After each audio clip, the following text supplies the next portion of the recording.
ازيكم يا جماعة؟ عاملين ايه؟ بتكونوا بخير ومعاكم فيديو جديد من قناة ملك النقلة.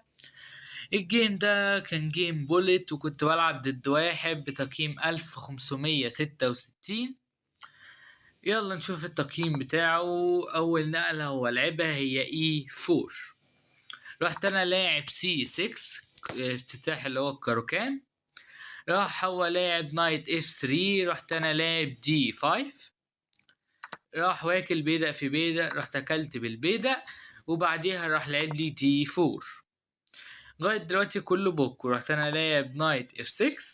راح بعد كده ولاعب نقلة جيدة وهي بيشوب اي 3.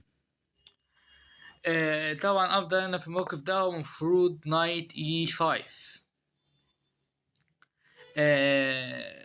بعد نايت اي 5 يعني انا مثلا ممكن العب عندي نقلتين هنا، يا اما اي 6 يا اما عندي نايت سي 6. وساعتها بقى ممكن عنده مثلا يا اما يربط البيشوب يا اما يلعب سي 3 في الجيم. هو لعب بيشوب اي 3، رحت انا لعب عليها بيست موف هي نايت سي 6. راح بعد كده لعب نايت سي 3. رحت انا لعب هنا غير دقيقة وهي نايت اي 4. بيست موف بيشوب جي 4. لكن انا لعبت نايت اي 4 وهو لعب لي بيشوب جي 3.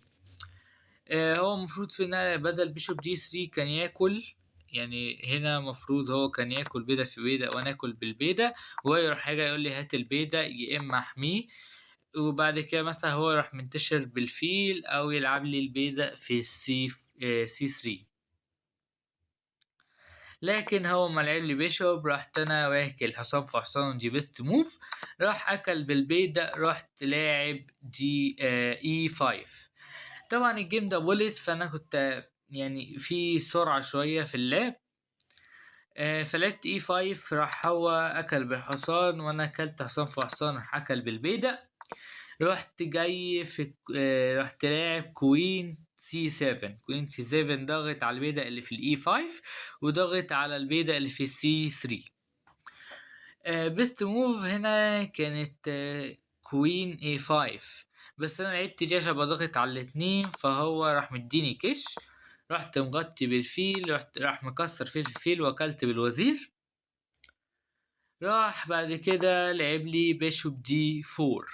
بيشوب دي 4 حامل الاتنين عشان لو جيت نفس التهديد تاني. رحت لعب روك سي 8 ودي بيست موف. راح لعب لي كوين اف 3. كوين اف 3 مش عارف ايه هدفها، بس هي نقلة غير دقيقة. المفروض بيست موف هنا يلعب لي اف 4 على طول. ممكن تكون دي غير دقيقة عشان كان عايز يلعب اف 4 بعد كده يطلع بالوزير. رحت انا لعبت له بيشوب سي 5. بقول له تعالى كسر الفيلين. راح هو بيت، رحت انا بيت ولعب لي اتش 4. لغايه دلوقتي الجيم ايكوال، ما فيهوش اي حاجه صفار على الانجن. رحت انا هنا كسرت فيل في فيل، اكل بالبيضه ورحت واخد البيضه اللي في السي 2. راح هنا لعب لي كوين دي 3، ضغط على الروك.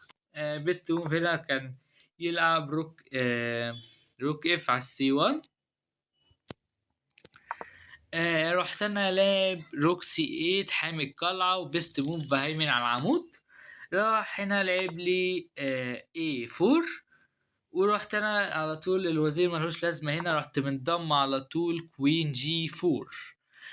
بعد كوين جي 4 هو لعب بلندر وهو جي 6. بعد جي 6 بعد ما هو لعب جي 6 انا معايا هنا افضلية 4 وشوية كمان. رحت لاعب نقلة جريت موف وهي روكسي 3. بقول له هات الوزير وفي شوية تهديدات كده.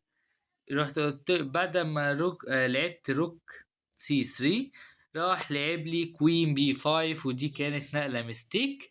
بيست موف هنا تخيل هو يضحي على طول عشان يضحي بالوزير واروح انا واكل بالقلعة، وبعد كده هو ينتشر بقى بالقلعة بتاعته وانا اكل بيضة وياكل بيضة، وبعد كده ممكن افتح للملك عشان ماخدش تشيك ميت على الباك رانك. لكن هو لعب نقلة، آه لعب كوين بي 5.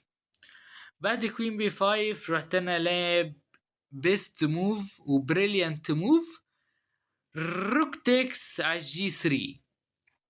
بعد روك تيكس على الجي 3 هو كده مات اجباري خلاص، عشان كده كانت النقلة دي خطأ او مستيك.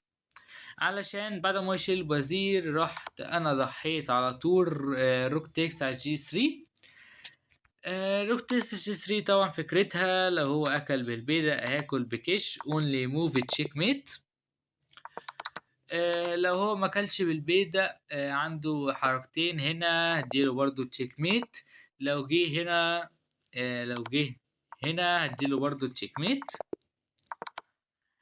في الجيم بدل ما لعبت دي راح هو جالي في الكوين اتش 2، رحت انا مديله تشيك ميت في الاتش 3، والجيم انتهى على كده. ولعبت بدكة 91 وعملت نقلة بريانت موف اللي هي بتاعت روك جي 3، وكانت في نقلة جريت موف اللي هي روك سي 3.